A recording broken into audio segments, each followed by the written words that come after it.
Halo, perkenalkan nama saya Fardian Ardiatmoko dari kelas 4 EA22. NPM saya 10221704. Saat ini saya akan membawakan materi aspek risiko bisnis dalam sektor usaha. Risiko bisnis adalah hal yang tidak bisa dihindari dalam dunia usaha.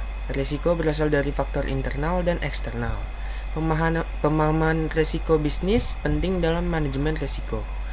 Karena materi ini bisa membantu mahasiswa untuk menganalisis, mengevaluasi, dan merancang strategi mitigasi risiko. Pendekatan yang digunakan adalah problem-based approach dengan mempertimbangkan aspek hukum.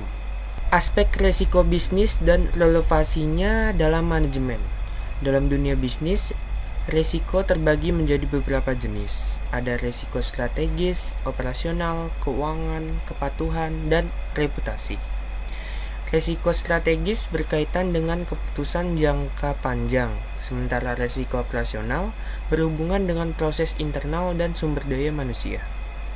Risiko keuangan mencakup risiko kredit dan pasar. Risiko kepatuhan berkaitan dengan hukum, sedangkan risiko reputasi melibatkan persepsi publik. Pemetaan dan pengendalian risiko penting untuk keberlangsungan usaha, karena perusahaan perlu mengintegrasikan manajemen risiko ke dalam strategi bisnis dan mengikuti regulasi yang berlaku. Sektor usaha dan profil risiko. Setiap sektor usaha memiliki profil risiko yang berbeda, seperti sektor perbankan menghadapi risiko kredit pasar dan likuiditas. Sektor manufaktur memiliki risiko operasional dan supply chain. Sektor konstruksi memiliki risiko keselamatan kerja dan keterlambatan proyek. Sektor energi dan pertambangan memiliki risiko lingkungan dan perizinan, sedangkan sektor teknologi menghadapi risiko cyber.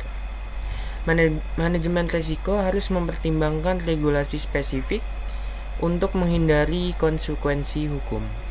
Penerapan manajemen risiko di berbagai sektor usaha. Implementasi manajemen risiko itu berbeda-beda di setiap sektor karena setiap sektor memiliki tantangan dan kerentanan yang unik. Contohnya di sektor perbankan, manajemen risiko diatur oleh Otoritas Jasa Keuangan atau OJK dan bank wajib menerapkan 8 jenis risiko serta menyusun laporan profil risiko dan membentuk unit pengelolaan risiko.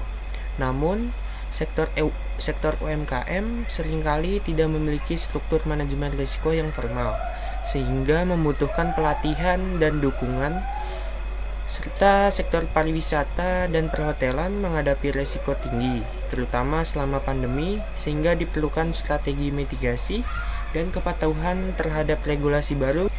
Tantangan dan masa depan manajemen risiko. Seiring dengan perkembangan teknologi dan globalisasi, risiko bisnis menjadi lebih rumit. Risiko cyber, iklim, dan geopolitik kini menjadi fokus utama pemimpin bisnis. Serangan cyber dapat mengganggu operasional dan mencuri data pelanggan.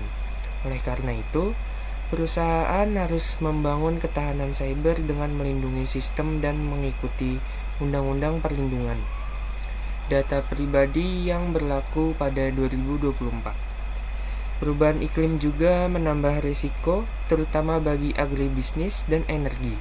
Strategi adaptasi diperlukan untuk masa depan manajemen risiko, tergantung pada budaya risiko yang kuat di organisasi.